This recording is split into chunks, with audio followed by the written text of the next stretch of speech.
ನಮಸ್ಕಾರ ಫ್ರೆಂಡ್ಸ್, ಯಾರೆಲ್ಲ ಚಾನಲ್ ನೋಡ್ತಾ ಇದ್ದೀರಾ ಸಬ್ಸ್ಕ್ರೈಬ್ ಮಾಡ್ಕೊಂಡು ನೋಡಿ, ಹಾಗೆ ಲೈಕ್ ಕೂಡ ಮಾಡಿ, ಶೇರ್ ಮಾಡಿ. ಇವತ್ತಿನ ಸಂಚಿಕೆಯಲ್ಲಿ ಹಾಸ್ಯ ಧಾರಾವಾಹಿದು ಏನಾಗುತ್ತೆ ಅಂತ ನೋಡೋಣ ಬನ್ನಿ. ಇವತ್ತು ಕೇಶವನ್ ಮಗಳದು ಏನೋ ಇದೆ, ಅದ್ರ ಬಗ್ಗೆ ವಿಡಿಯೋ ಇದೆ, ಬನ್ನಿ ಹೇಳ್ತಾ ಇದ್ದೀನಿ.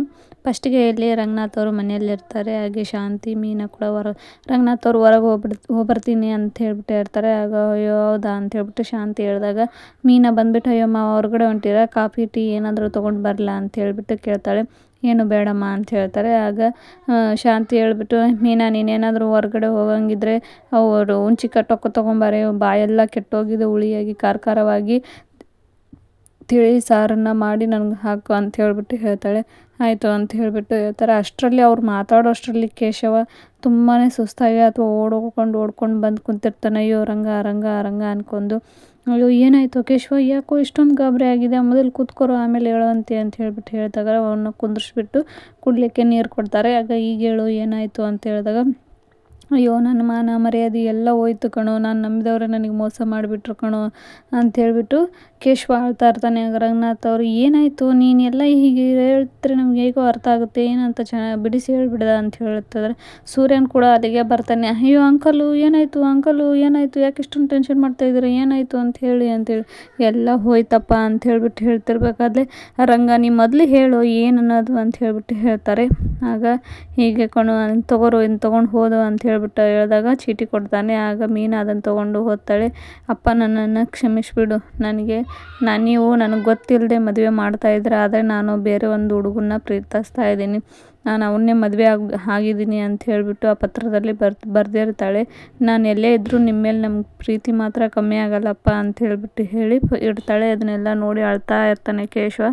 ರಂಗನಾಥ್ ಅವರು ಕೂಡ ಶಾಂತಿ ಕೂಡ ಎಲ್ಲರೂ ಶಾಕ್ ಆಗ್ತಾರೆ. ಅಯ್ಯೋ ಈ ಭವಾನಿ ಓಡೋಗ್ಬಿಟ್ಲಾ ಅಂತ ಹೇಳ್ಬಿಟ್ಟು ಶಾಂತಿ ಕೂಡ ಕೇಳ್ತಾ ಇರ್ತಾರೆ. ಆಗ ಸೂರ್ಯ ಹೇಳ್ತಾನೆ, ಚಾಕ್ಲೇಟ್ ಕೊಡ್ಸೋಕ್ಕೂ ಅಪ್ಪ ಬೇಕು, ಸ್ಕೂಲ್ ಫೀಸ್ ಕಟ್ಟೋಕ್ಕೂ ಅಪ್ಪ ಬೇಕು, ಕಾಲೇಜ್ಗೆ ಹೋಗೋಕ್ಕೂ ಅಪ್ಪ ಬೇಕು, ಬಟ್ಟೆ ಕೊಡ್ಸೋಕ್ಕೂ ಅಪ್ಪ ಬೇಕು, ಇದಕ್ಕೆಲ್ಲ ಅಪ್ಪ ಬೇಕು, ಇದಕ್ಕೆ ಪ್ರೀತಿಗೆ ಮಾತ್ರ ಅಪ್ಪ ಬೇಡ, ಎಂಥವಿದ್ದು ಅಂತ ಹೇಳ್ಬಿಟ್ಟು ಹೇಳ್ತಾರೆ. ಅಂಕಲು ನೀ ಏನು ಟೆನ್ಷನ್ ಮಾಡ್ಕೋಬೇಡ, ಭವಾನಿನ ನಾನು ಹುಡ್ಕೊಂಡು ಬರ್ತೀನಿ ಅಂತ ಹೇಳ್ಬಿಟ್ಟು ನೀವು ಟೆನ್ಷನ್ ತೊಗೋಬೇಡಿ ಅಂತ ಹೇಳ್ಬಿಟ್ಟು ಸೂರ್ಯ ಭವಾನಿನ ಹುಡ್ಕೋಕೆ ಹೋಗ್ತಾ ಇರ್ತಾನೆ. ಆಗ ಮೀನಾ ಕೂಡ ನಾನು ಕೂಡ ಬರ್ತೀನಿ ನಿಮ್ಮ ಜೋಡಿ ಅಂತ ಹೇಳ್ಬಿಟ್ಟು ಹೋಗ್ತಾರೆ.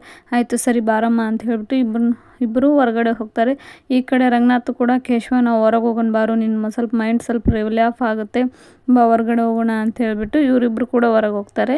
ಆಗ ಶಾಂತಿ ಯೋಚನೆ ಮಾಡ್ತಾಳೆ, ಅವರೇನೋ ಭವಾನಿಯನ್ನು ಹುಡ್ಕೋಕ್ಕೆ ಇಬ್ಬರು ಹೋದರು, ಇವರು ಹೊರಗಡೆ ಹೋದರು, ಈ ಟೆನ್ಷನಲ್ಲಿ ಮೀನಾ ಹುಣಸೆ ಟೊಕ್ಕನ್ನು ತರ್ತಾಳೋ ಇಲ್ಲೋ, ಇಲ್ಲಾಂದರೆ ನನಗೆ ನೀರು ಮಜ್ಜಿಗೆ ಅನ್ನನೇ ಗತಿನ ಅಂತ ಹೇಳ್ಬಿಟ್ಟು ಗೊಣಗ್ತಾ ಇರ್ತಾಳೆ.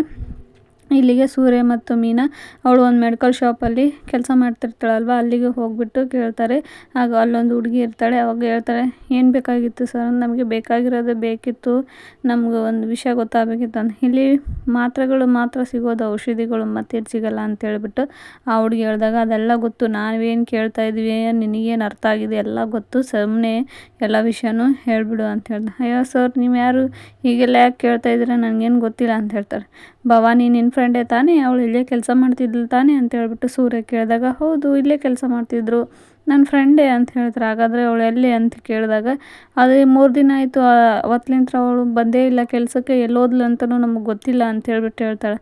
ಆಗ ಸೂರ್ಯನಿಗೆ ತುಂಬಾ ಸಿಟ್ಟು ಬಂದುಬಿಟ್ಟು ತುಂಬಾ ಸಿಟ್ಟಲ್ಲಿ ಮಾತಾಡೋಕ್ಕೆ ಹೋಗ್ತಾ ಇರ್ತಾನೆ. ಆಗ ಮೀನಾ ಒಂದು ಐಡಿಯಾ ಮಾಡಿಬಿಟ್ಟು ನೀವು ಸುಮ್ಮನೆ ರೀ ಸರ್, ನೀವು ಸೈಡಲ್ಲಿ ಹೋಗಿ ಸರ್, ನಾನು ಮಾತಾಡ್ಕೊಂಡು ಬರ್ತೀನಿ ಅಂತ ಹೇಳ್ಬಿಟ್ಟು ಹೇಳ್ತಾಳೆ. ಆಗ ಹುಡುಗಿಯರ ಹತ್ರ ಮಾತಾಡಿ, ಏನಮ್ಮ ನೀನು ಈ ರೀತಿ ಮಾತಾಡ್ತಾ ಇದೀಯಾ, ಯಾರ ಹತ್ರ ಹೆಂಗೆ ಮಾತಾಡ್ಬೇಕು ಅನ್ನೋದು ಗೊತ್ತಿಲ್ಲ, ಅವ್ರು ಯಾರು ಅಂದ್ಕೊಂಡ್ಯಾ, CID ಆಫೀಸರ್ಸ್ ಅವರು ಅಂತ ಹೇಳ್ಬಿಟ್ಟು ಮೀನಾ ಹೇಳಿದಾಗ ಆ ಹುಡುಗಿ ತುಂಬಾ ಶಾಕ್ ಆಗಿ ಇವರು CID ಆಫೀಸರ್ಸಾ ಅಂತ ಹೇಳ್ಬಿಟ್ಟು ಕೇಳ್ತಾಳೆ. ಹೌದಮ್ಮ ಮತ್ತು ಯಾರನ್ನ ಅಂದ್ಕೊಂಡಿದ್ಯಾ, ಇದು ಭವಾನಿ ಕೇಸು ತುಂಬಾ ದೊಡ್ಡದಾಗಿದೆ, ಅದಕ್ಕೆ ಅದನ್ನು CID ಕೊಟ್ಟಿದ್ದಾರೆ, ಅದಕ್ಕೆ ನಾವು ಎನ್ಕ್ವೈರಿಗೆ ಅಂತ ಹೇಳ್ಬಿಟ್ಟು ಬಂದಿದ್ದೀವಿ, ನಿನಗೇನು ಸತ್ಯ ಗೊತ್ತೋ ಎಲ್ಲದನ್ನು ಇಲ್ಲಿ ಪಕ್ಕದ ರೋಡಲ್ಲೇ ನಿಂತಿರ್ತೀವಿ, ಎಲ್ಲನೂ ಬಂದು ಹೇಳಿಬಿಟ್ಟು ಹೋಗು ಅಂತ ಹೇಳಿ. ನೋಡಿ ಮೇಡಮ್ ನನಗೇನು ಪ್ರಾಬ್ಲಮ್ ಆಗಬಾರ್ದು, ನಾನು ತಿಂಗಳು ಸಂಬಳಕ್ಕೋಸ್ಕರ ದುಡಿಯೋಳು ಅಂತ ಹೇಳಿಬಿಟ್ಟು ಆ ಹುಡುಗಿ ಕೇಳ್ಕೊತಾಳೆ.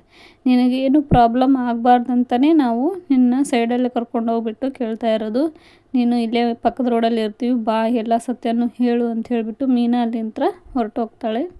ಈ ಕಡೆ ಹುಡುಗನ ಮನೆಯಲ್ಲಿ ಕೂಡ ಅವ್ರ ಅಪ್ಪ ಅಮ್ಮ ಅಳ್ತಾ ಇರ್ತಾರೆ. ಅವ್ರ ಅಮ್ಮ ಕೂಡ ಅಳ್ಕೊಂಡು ಕುಂತಿರ್ತಾಳೆ. ಅಲ್ಲಿಗೆ ಮೇಕೆ ಮಂಜಣ್ಣ ಎಂಟ್ರಿ ಕೊಡ್ತಾನೆ. ಆಗ ಏನಕ್ಕಮ್ಮ ಯಾಕೆ ಅಳ್ತಾ ಇದೆಯಾ ಅಂತ ಕೇಳಿದಾಗ, ನೋಡಣ್ಣ ಇವನು ಹೀಗೆ ಮಾಡಿಬಿಟ್ಟಿದ್ದಾನೆ, ಯಾವುದೋ ಹುಡುಗಿನ ತೊಗೊಂಡು ಹೋಗ್ಬಿಟ್ಟಿದ್ದಾನೆ, ನಾನು ಹಿಂಗೆ ಮಾಡ್ತಾನೆ ಅಂತ ಗೊತ್ತಿದ್ದಿಲ್ಲ ಅಂತ ಹೇಳ್ಬಿಟ್ಟು ಹೇಳ್ಕೊತ ಅಳ್ತಾ ಇರ್ತಾಳೆ. ಆಗ ಮೇಕೆ ಮಂಜಣ್ಣ ಹೇಳ್ತಾನೆ, ಇದೆಲ್ಲ ವಿಷಯ ನಿಮಗೆ ಮೊದಲೇ ಗೊತ್ತಿತ್ತಲ್ವಾ? ಅವನು ಯಾವಾಗ ನಾನು ಒಂದು ಹುಡುಗಿನ ಪ್ರೀತಿಸ್ತಾ ಇದ್ದೀನಿ ಅನ್ನುವಾಗಲೇ ಅದೇ ಹುಡುಗಿಗೆ ಕೊಟ್ಟು ಮದುವೆ ಮಾಡಿದರೆ ಒಂದು ಮಗಳು ಒಂದು ಮಗ ಇಬ್ಬರು ಬರ್ತಾಯಿದ್ರು ತಾನೇ ಮನೆಗೆ. ಈಗ ನೋಡಿ ಆ ಹುಡುಗಿ ಜೊತೆಗೆ ನಿನ್ನ ಮಗನೂ ಹೊರಟೋಗಿದ್ದಾನೆ. ನಾನೇನು ಅಡ್ಡಿ ಮಾಡಿಲ್ಲಣ್ಣ, ಅವನು ಪ್ರೀತಿಸಿದಾಗ ನಾನು ಹ್ಞೂ ಅಂತಲೇ ಹೇಳಿದ್ದೆ, ಇವರೇ ಎಲ್ಲ ಮಾಡಿದ್ದು ಅದನ್ನು ಅಂತ ಹೇಳ್ಬಿಟ್ಟು ಗಂಡನಿಗೆ ಬೈತಾ ಇರ್ತಾಳೆ. ಈಗ ಏನಾಗಲ್ಲ ಬಿಡು, ಆಗಿದ್ದಾಯಿತು, ಎಲ್ಲ ಹುಡುಕಿ ತೊಗೊಂಬರೋಣ ಅಂತ ಹೇಳ್ಬಿಟ್ಟು ಮೇಕೆ ಮಂಜನೇ ಹೇಳ್ತಿರ್ತಾರೆ. ಹೇಗಾದರೂ ಮಾಡಿ ನನ್ನ ಮಗನ ನನ್ನ ಮನೆಗೆ ವಾಪಸ್ ಕರ್ಕೊಂಡು ಬಾ ಅಣ್ಣ ಪ್ಲೀಸ್ ಅಂತ ಹೇಳ್ಬಿಟ್ಟು ಅಳ್ತಾ ಇರ್ತಾರೆ. ಆಯಿತು ಬಿಡಮ್ಮ ಸರಿ, ಏನಾದರೂ ವಿಷಯ ಗೊತ್ತಾ ಅಂತ ಹೇಳ್ಬಿಟ್ಟು ಹೇಳ್ತಾರೆ. ಆ ಹುಡುಗಿ ಬಗ್ಗೆ ಆ ಹುಡುಗಿ ಬಗ್ಗೆ ಏನೂ ಗೊತ್ತಿಲ್ಲಮ್ಮ, ಅವ್ರ ಅಪ್ಪ ಅಮ್ಮ ಏನೋ ರೈಲ್ವೆ ಸ್ಟೇಷನಲ್ಲಿ ಇದು ಮಾಡಿ ಡ್ರೈವರ್ ಆಗಿದ್ದಾರಂತೆ, ಈಗ ರಿಟೈರ್ಮೆಂಟ್ ಆಗಿದೆ ಅಂತ ಹೇಳ್ಬಿಟ್ಟು ಹೇಳಿದಾಗ, ಇಷ್ಟೆಲ್ಲ ಗೊತ್ತಿದ್ರೆ ಮುಂಚೆನೇ ಎಲ್ಲ ಮಾಡ್ಬೋದಿತ್ತಲ್ಲ, ಈ ವಿಷಯ ಏನಾದರೂ ನನಗೆ ಗೊತ್ತಾಗಿದ್ರೆ ನಾನೇ ನಿಂತು ಅವ್ನು ಮದುವೆ ಮಾಡಿಬಿಡ್ತಿದ್ದೆ ಅಂತ ಹೇಳ್ಬಿಟ್ಟು ಹೇಳ್ತಾರೆ.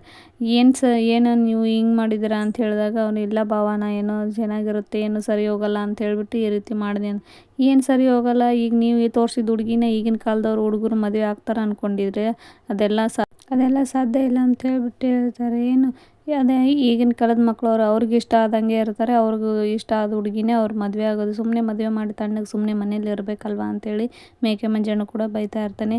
ಈಗ ಸೂರ್ಯ ಮತ್ತು ಮೀನಾ ಅವರು ಹುಡುಗನ ಮನೆಯವ್ರ ಕಡೆನೂ ಹೋಗ್ತಿರ್ತಾರಲ್ವ, ಅವರು ಕೂಡ ತುಂಬಾ ಅಳ್ತಾ ಇರೋದನ್ನ ನೋಡಿ ಅವ್ರು ಸುಮ್ಮನೆ ಆಗ್ಬಿಡ್ತಾರೆ. ಹಾಗಾಗಿ ಅಲ್ಲಿ ಏನೂ ಪ್ರಶ್ನೆ ಮಾಡೋಕೆ ಹೋಗಲ್ಲ. ಈ ಹುಡುಗಿ ಪಕ್ಕದ ರೋಡಿಗೆ ಬಂದು ಎಲ್ಲ ಸತ್ಯನ ಹೇಳ್ತಾಳೆ.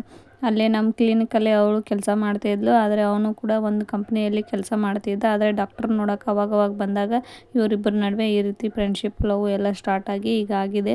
ಬಟ್ ಅವಳು ಎಲ್ಲಿದ್ದಾಳೆ ಅಂತ ನಂಗೆ ಗೊತ್ತಿಲ್ಲ ಸರ್ ಅಂತ ಹೇಳ್ಬಿಟ್ಟು ಆ ಹುಡುಗಿ ಹೇಳ್ಬಿಡ್ತಾಳೆ. ಆಗ ಸೂರ್ಯ ಕೂಡ, ಹೌದಾ ಈಗ ನಿಜ ಹೇಳ್ತಾ ಇದೆಯಾ ತಾನೇ, ಇಲ್ಲಾಂದ್ರೆ ನಿನಗೆ ಪ್ರಾಬ್ಲಮ್ ಆಗುತ್ತೆ ಅಂತ ಹೇಳಿದಾಗ, ನಾನು ನಿಜಾನೇ ಹೇಳ್ತಾ ಇದ್ದೀನಿ, ಅವ್ರು ಎಲ್ಲಿದ್ದಾರಂತೆ ನಂಗೆ ಗೊತ್ತಿಲ್ಲ ಅಂತ ಹೇಳಿಬಿಟ್ಟು ಆ ಹುಡುಗಿ ಹೇಳಿ ಹೊರಟೋಗ್ಬಿಡ್ತಾಳೆ. ಇಲ್ಲಿ ಮತ್ತೆ ಅವರು ಹುಡ್ಕೋದು ಮುಂದುವರಿಯುತ್ತದೆ. ಇಲ್ಲಿಗೆ ಈ ಸಂಚಿಕೆ ಮುಕ್ತಾಯವಾಗುತ್ತದೆ. ಪ್ಲೀಸ್ ಚಾನಲ್ನ ಸಬ್ಸ್ಕ್ರೈಬ್ ಮಾಡ್ಕೊಂಡು ನೋಡಿ, ಹಾಗೆ ಲೈಕ್ ಕೂಡ ಮಾಡಿ.